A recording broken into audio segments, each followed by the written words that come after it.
Ahlan wa sahlan wa marhaba mpenzi mtazamaji, assalamu alaikum popote pale ulipo. Ni furaha iliyoje kukutana na wewe tena kwa mara nyingine kwenye taarifa hizi za Darubini ya Channel 1.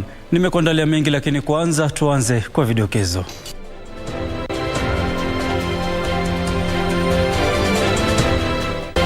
Waziri wa usalama wa kitaifa Kithure Kindiki ajibu maswali bungeni kuhusu hali ya usalama katika baadhi ya maeneo humu nchini. Waziri wa fedha katika serikali ya kaunti ya Kiambu atimuliwa kwa madai ya utovu wa maadili. Na siku ya watoto wanaorandaranda mitaani yaadhimishwa, serikali ikihimizwa kushughulikia maslahi yao.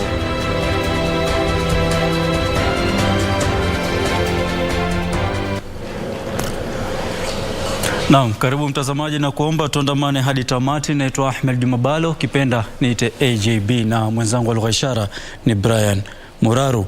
Na wabunge wa bunge la kaunti ya Kiambu wamepiga kura ya kumbandua waziri wa fedha na mipango ya kiuchumi wa serikali ya kaunti hiyo Nancy Njeri Kirumba. Wabunge hao walimshutumu Kirumba kwa utepetevu, kukosa kudhihirisha uongozi bora na kutumia vibaya fedha za umma. Ayes 56.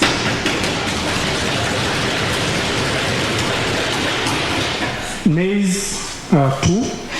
So the said motion has met the threshold of having been supported by at least 1/3 of all the members of this assembly. Non-prudent usage of the county resources, procuring goods and services outside the budget line. She has also procured an entity called MOA, which is costing the county 319 million, and through single sourcing, which is not permitted by the PFM Act. I'm sorry, and I must apologize to the people of Kiambu that first of all we had rejected the said CEC who was in the list of the appointments committee. But later, after some discussions with the governor, we agreed to give her time. But the little time we have given her, she has proved very incompetent. And therefore, as an assembly, we think it's a gross misconduct, and we had nothing else to do than to show the CEC the door. I voted no for some reasons. One, I do not believe she is guilty, because as the things were done that she's being accused of, she was not the Minister for Finance in Kiambu. And the MCs have the power over the executive when they are in the assembly, but they can either use or misuse the power. Today they have misused their power because they have voted to impeach a person who is not guilty. Na kando na hayo, waziri mwenye mamlaka makuu Musalia Mudavadi ametoa wito kwa wanachama wa bodi za mashirika ya serikali kuboresha mapato ya mashirika hayo, la sivyo mashirika hayo yatabinafsishwa. Mudavadi amesema bodi hizo ni sharti zitekeleze majukumu yao kwa njia yenye manufaa. Committee was set up and it did. Akiongea mjini Naivasha wakati wa mafunzo kwa wanachama wa bodi ya mashirika ya serikali, Mudavadi alitoa changamoto kwa bodi hizo kuchukua hatua ya haraka kusaidia serikali katika kufufua uchumi chini ya ajenda ya serikali ya Kenya Kwanza ya kuwapa uwezo wa kiuchumi wa Kenya wa tabaka la chini. You have a mandate duty to turn things into profitability, or otherwise the hammer of privatization is knocking at the door. Mudavadi amesema umuhimu wa kuwepo kwa kila shirika la serikali utatathminiwa kupitia faida yao. Gave an edict to the permanent secretaries to clearly look at their respective departments, state departments, and see where there could be some synergy which can be put together so that we bring efficiency to the table. Mudavadi amesema kwenye muundo wa sasa wa serikali, mashirika ya serikali ni muhimu katika kuwawezesha Wakenya kupokea huduma za serikali. Alisema kuna matarajio makubwa kwa bodi hizo kukuza uwezo na kubuni sera na mipango kwa njia ya kitaaluma miongoni mwa majukumu mengine. The president indicated that we are seeing debt levels that we have never seen before. You heard him. He did not mince his words.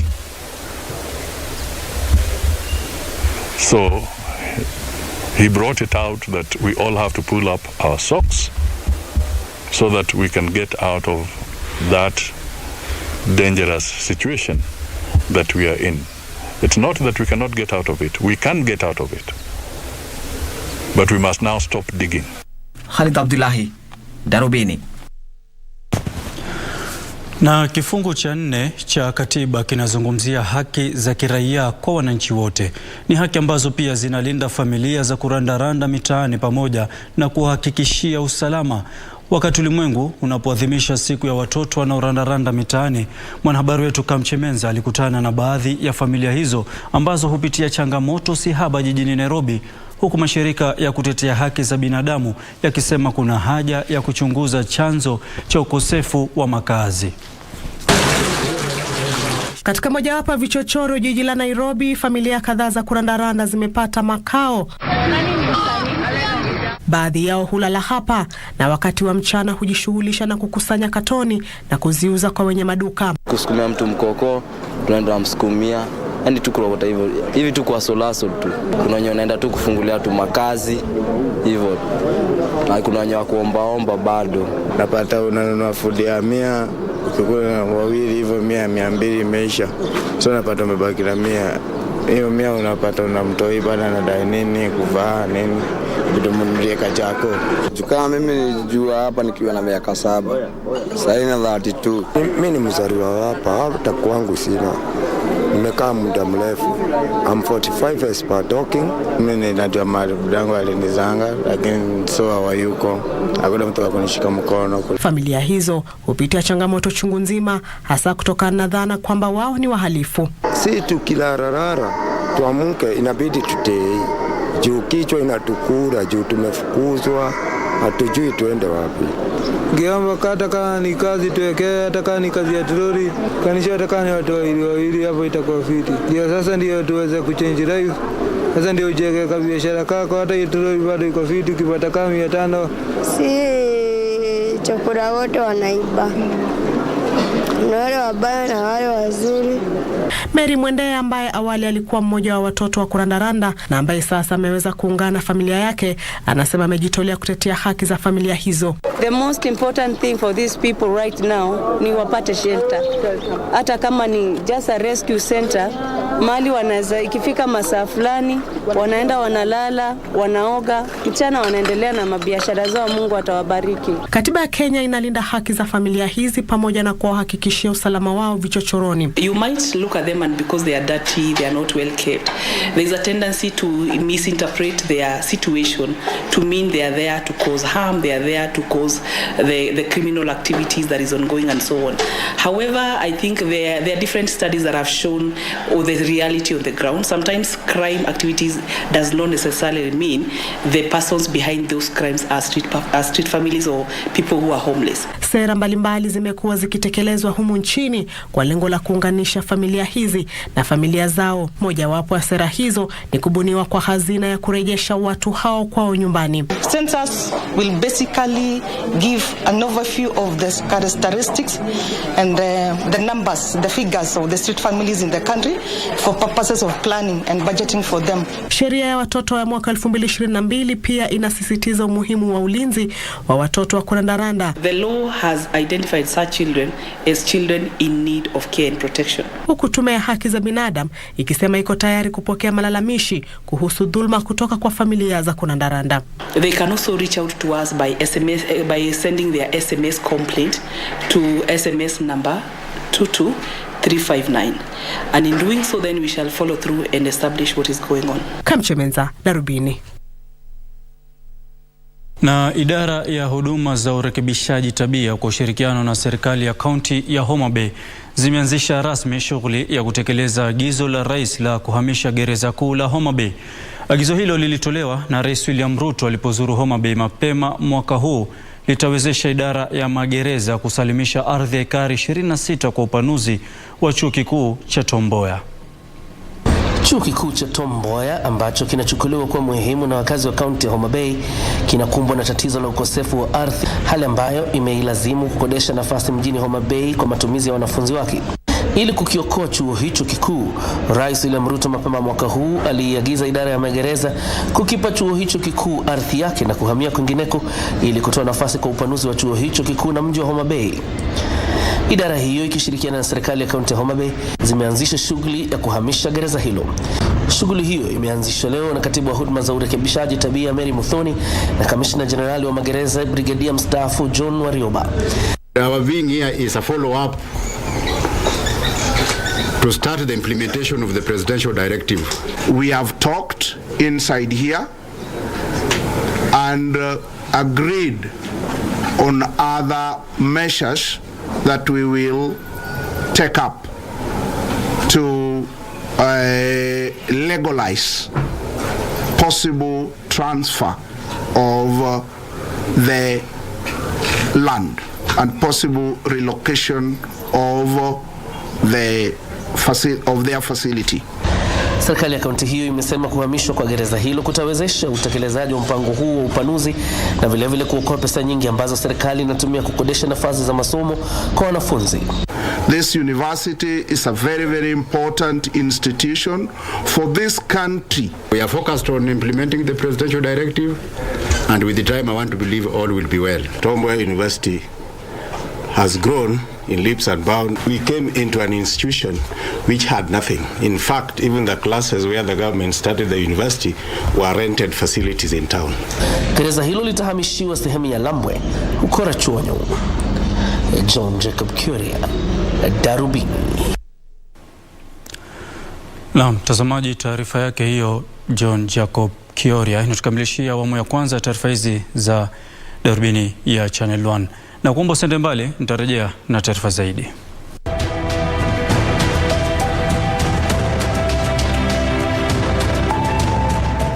I'm indeed very pleased to host you all to this farewell luncheon. Let me at the very outset express my sincere gratitude to you all for the support you have given me and the government over the last 10 years.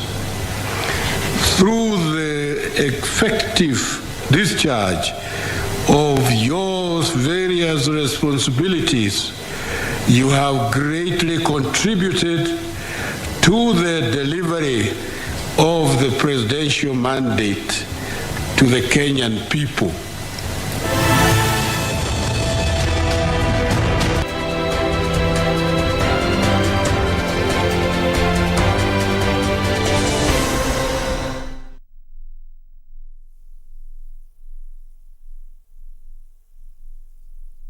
Kwa miaka karibu 6 sijawahi kufanya mkutano wa Injili maeneo ya Pwani, haswa Mombasa.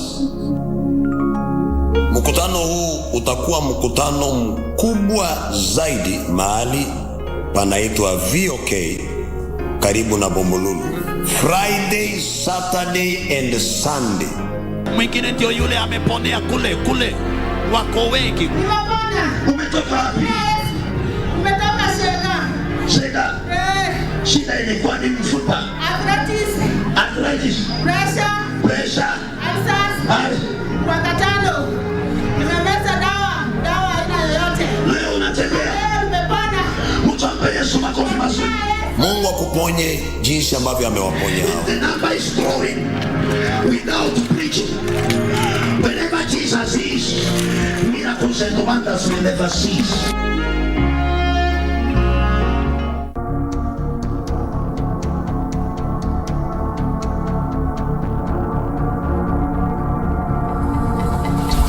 Haikuwa kuua, ilikuwa pesa. I was listening to things that were just amusing and like, really? Okay, yes, you saying that I gave you money. What money? You know, when a murder happens in a family, you know, a spouse has died, the obvious automatic suspect is the other spouse.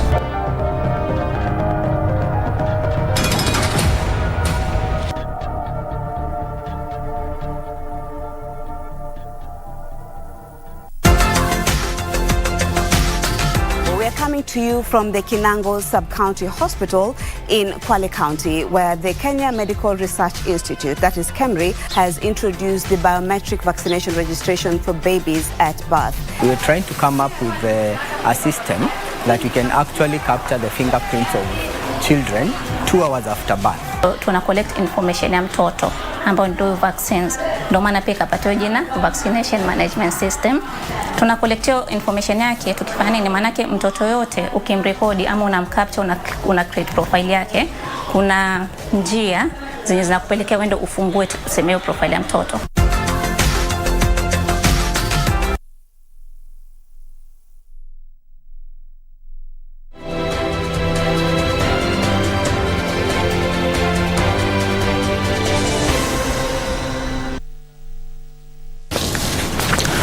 Na mtazamaji, karibu tena kwenye awamu hii ya pili ya taarifa hizi za Darubini. Na baadhi ya wabunge wameanzisha mchakato wa kubuni sheria itakayoharamisha michezo ya kamari miongoni mwa watu wenye umri wa chini ya miaka 25 kupitia hoja inayonuiwa kudhibiti michezo ya kamari humu nchini. Wabunge wanadai kuwa sekta hiyo imesheheni unyanyasaji, huku baadhi ya waathiriwa wakijitoa uhai kufuatia visa vya Wakenya kadhaa kupoteza kiasi kikubwa cha fedha kwa kampuni za michezo ya kamari. Wabunge sasa wanataka sekta hiyo idhibitiwe, wakiongozwa na mbunge wa Nyeri mjini Maina Mathenge ambaye aliwasilisha hoja inayonuia kudhibiti sekta hiyo. Wabunge hao wanadai uraibu wa kamari umewafanya wanafunzi wengi kuacha shule.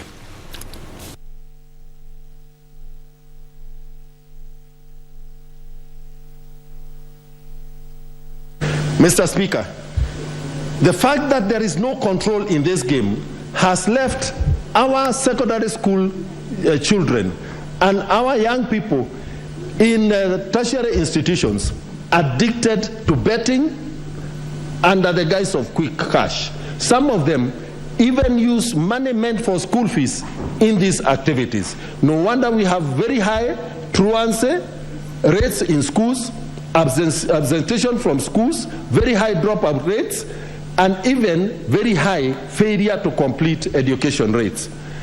Mr. Speaker, incidences of suicide that we have seen in the rise, especially the young people, and among family members, have a direct linkage to the financial ruin that families that can least afford to lose money are going through.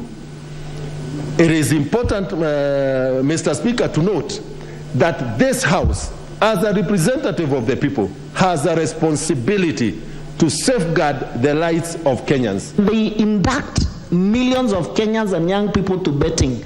There is no way, there is no regulations or any form of knowing what are they supposed to do to make sure that they pick up the winners. So even the people that they purport to be winners, they are the same people probably that they have selected using their own means. They don't even, they don't even take time to read anymore.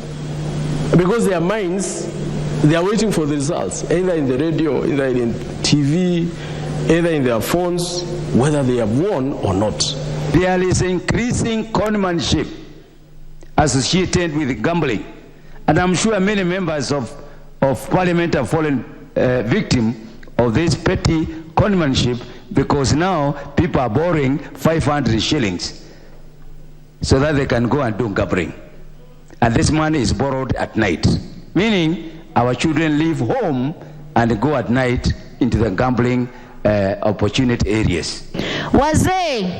Wazee tena wanaosifika wamezama kwenye kamari, mpaka wengine wameuza mashamba, watoto wamekosa urithi. Tukiangalia wanawake wengi sana utawapata hata wamekaa kwa kona, unasikia mimi na bet, lakini huu ni wizi wa dhahiri kutoka katika hii industry. Ni wizi wa dhahiri kwa sababu wao wanatengeza mamilioni, lakini Wakenya wanaolengwa na kamari ni wale Wakenya wanyonge ambao hali zao ni duni. Pengine ameenda mjengo, leo anaingizwa kwenye kamari, anaona leo nimeshinda shilingi 200, wacha niongezee nitashinda 500. Pengine siku hiyo amepata 10,000 katika mjengo, anaeka yote kwenye kamari, pesa zinaenda zote, wapata mtu ameamua kujitia kitanzi kwa sababu hali hali si hali katika maisha. Dawa ya kamari ni kukaa mbali nayo, usicheze kamari kabisa. Na kwingineko, chama cha maafisa wa afya ya umma nchini kimesema mkurupuko wa hivi punde wa ugonjwa wa kipindupindu katika baadhi ya maeneo nchini pamoja na taasisi za masomo unatokana na ukosefu wa rasilimali za kukabiliana na magonjwa yanayoenezwa kupitia kwa maji na kuambukizwa kwa urahisi. Wakiongozwa na katibu mkuu wa chama hicho Muhammad Duba, maafisa hao wamesema hatua ya kutibu badala ya kuzuia magonjwa imewaacha wengi wao bila ajira. Hali hiyo imepelekea kuwepo kwa mkurupuko wa magonjwa wa mara kwa mara ambayo yangeweza kudhibitiwa mapema na maafisa wa afya ya umma kupitia kutolewa kwa chanjo, kufanywa kwa uchunguzi wa kimatibabu mbali na kuendeshwa kwa kampeni za afya. From preventive and promotive health to curative medicine, there's no employment of public health officers at both national and very minimal employed at the county level. And yet this is an important cadre that has helped to prevent, and in some cases, even eradicate communicable diseases.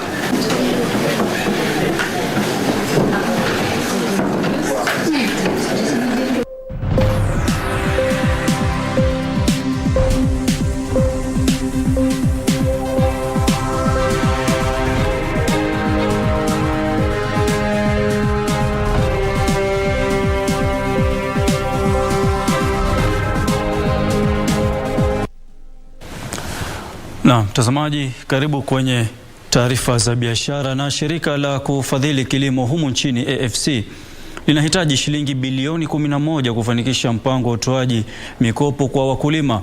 Mkurugenzi mkuu wa shirika hilo George Kubai amesema mahitaji ya mikopo miongoni mwa wakulima wadogo yameongezeka kutokana na kupanda kwa bei ya pembejeo. Ndiposa Wizara ya Fedha inapasa kutengea shirika hilo pesa zaidi ili kutimiza lengo la kuimarisha uzalishaji chakula. Taarifa zaidi ni kwenye mseto wa biashara. Shirika la kufadhili kilimo AFC limesema ni 4.2% pekee ya jumla ya mikopo iliyotolewa na benki mwaka 2021 iliyofikia wakulima, licha ya sekta ya kilimo kuchangia 33% ya pato jumla la kitaifa. Kwa mujibu wa shirika la AFC, mahitaji ya mikopo yameongezeka katika sekta ya kilimo, huku wakulima wakizongwa na bei ya juu ya pembejeo. The demand for our loans is there. AFC is not a commercial, it's not a commercial entity like the other commercial banks. We are a government development finance institution, and we are the lenders of the last resort in terms of matters agriculture. Currently, we are the cheapest in the market at 10% on a reducing balance. That's annual. So basically, with more resources, and that's why we are appealing for more resources to AFC, because the more resources that comes our way, we have an immediate pipeline through which the same can be deployed. Wakati huo huo, bodi ya wahandisi humu nchini imeandaa vikao vya kuadhibu wahandisi 20 wanaodaiwa kujihusisha katika ujenzi wa mijengo duni iliyoporomoka katika sehemu kadhaa humu nchini. Bodi hiyo imesema kuwa wahandisi ambao watapatikana na hatia watapokonywa leseni zao, mbali na hatua nyingine za kinidhamu zilizoorodheshwa katika sheria ya uhandisi wa mwaka 2011 pamoja na kanuni za uhandisi za mwaka 2019. So being taken to court, especially when there are fatalities. People have died there. And if it is found that really there was a mistake on their part, especially not involving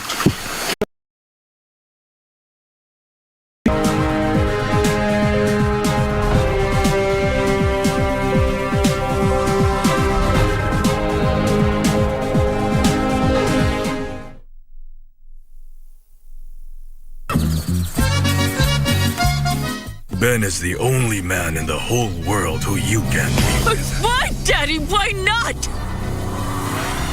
Because he's your brother.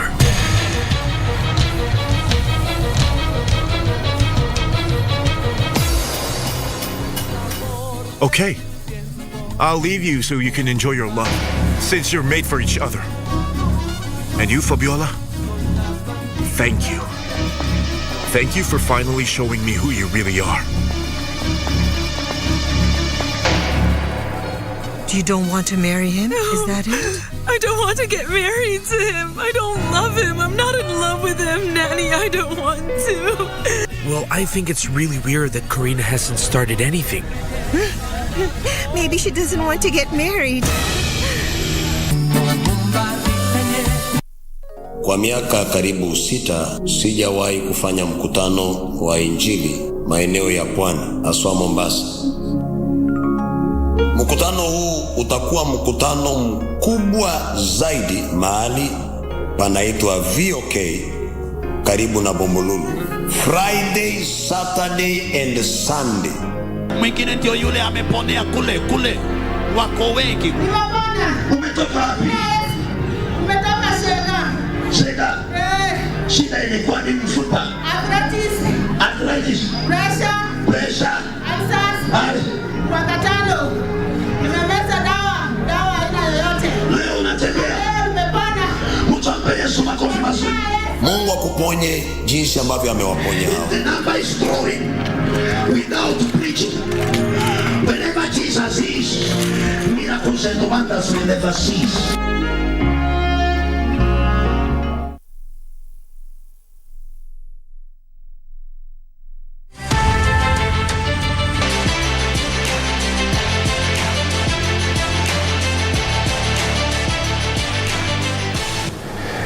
Siku zote tunasema si mchezo kukosa michezo kwenye Darubini, hivyo basi tucheze sote michezoni. Karibu, mimi naitwa Timothy Kipnusu.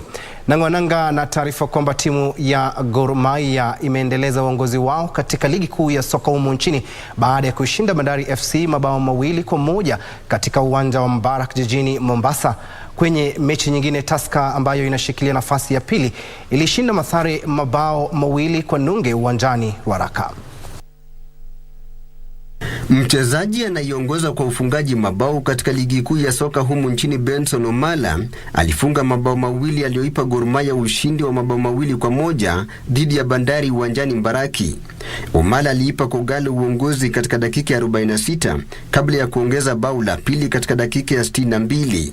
Bandari hata hivyo ilijikakamua na kufunga bao la kuvutia machozi dakika 4 baadaye kupitia Andrew Juma.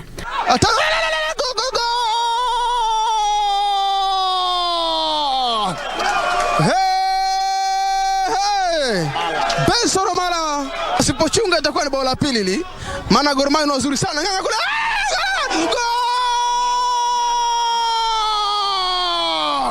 Benson Omala mwenzangu.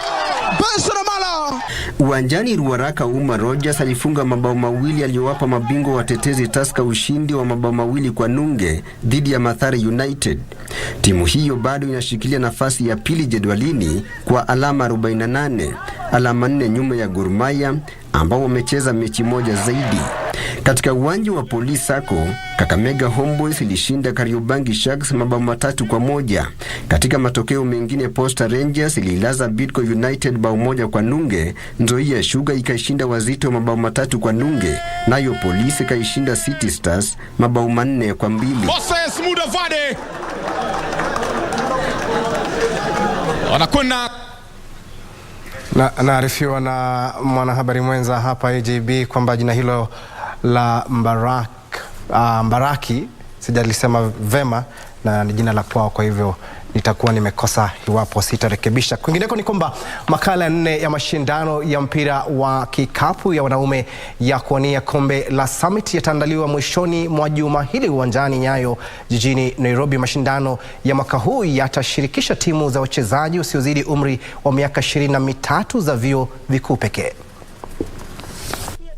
Atakazoshiriki katika mashindano hayo ni Chuo Kikuu cha Kenyatta, Multimedia, Chuo Kikuu cha Nairobi, JKUAT na Chuo Kikuu cha USIU. Timu hizo zitagawanywa katika makundi mawili ya timu 4 kila moja. Kwenye mechi za makundi, timu zitachuana kwa mtindo wa ligi, huku timu 2 bora katika kila kikundi zikifuzu kwa mechi za mchujo. Timu itakaibuka mshindi itatia kibindoni shilingi 1,100. Kwingineko, mabingwa wa mashindano ya raga ya Kenya Cup Kabra Sugar watachuana na timu ya KCB kwenye fainali ya mashindano ya mwaka huu ya kuwania kombe la Enterprise Jumamosi hii katika uwanja wa RFA. Kabras ambao ni mabingwa watetezi wa kombe hilo ilibandua Menengai Oilers Jumamosi iliyopita na kufuzu finalini. Finali hiyo itatangulizwa na mechi ya kuwania kombe la Mwamba baina ya KCB na Kenya Harlequins na kisha Mombasa ichuane na JKUAT Cougars kwenye kombe la Nationwide. Huku haya yakijiri, Hana Mengi na Palash Tang waliibuka washindi kwenye makala ya 5 ya mashindano ya gofu ya wachezaji chipukizi yaliyoandaliwa katika uwanja wa gofu wa Sigona. Oscar Kunhat na Allegra Kunhat ambao wako kwenye ziara ya kucheza gofu barani Afrika walishiriki kwenye mashindano hayo yaliyowaleta pamoja wachezaji gofu 104. Kunet alimaliza wa pili kwa alama 45, alama 2 nyuma ya Palash Tank aliyeibuka mshindi kwenye shindano la wavulana wenye umri chini ya miaka 10. Kwa upande wa wasichana wenye umri chini ya miaka 8, Allegra Kunet alimaliza wa pili kwa alama 44, alama 2 nyuma ya Arna Mengi aliyeibuka mshindi. Wachezaji hawa wawili kutoka Vienna nchini Austria ambao wameandamana na baba yao Rudolf Kunet wako katika ziara ya wiki 3 ya kucheza gofu barani Afrika. Walianza ziara yao nchini Afrika Kusini, kisha Uganda na hatimaye Kenya. Mshindi wa shindano la wachezaji wenye umri kati ya miaka 9 na 10 iliamuliwa kupitia kwa mchujo baada ya wachezaji wawili kupata alama sawa ya 47. Nyawira Masharia alishinda shindano hilo mbele ya Ashley Gashora na Ashley Muyera waliochukua nafasi za pili na 3 mtawalia. At first we both had very striking drives, but when everyone hits a great drive, it really just comes down to the short game. So you would want to first read the line of your chip because the greens might be a little tough or fast. Kwingineko, aliyekuwa naibu wa pili wa mwenyekiti wa kamati ya kitaifa ya Olimpiki humo nchini NOC na kinara wa shirikisho la mpira wa wavu humo nchini Waithaka Kioni atazikwa tarehe 19 mwezi huu nyumbani kwake katika kijiji cha Kiamwangi huko Gatundu Gatuzi la Kiambu. Kioni aliaga dunia Jumapili iliyopita baada ya kuugua kwa muda mfupi. Kioni alikuwa naibu kinara wa shirikisho la mpira wa wavu barani Afrika baada ya kuchaguliwa tena miaka 2 iliyopita. Kioni alikuwa pia anaongoza shirikisho la mpira wa wavu humo nchini kwa muhula wake wa mwisho, huku uchaguzi ukitarajiwa kuandaliwa tarehe 29 mwezi huu.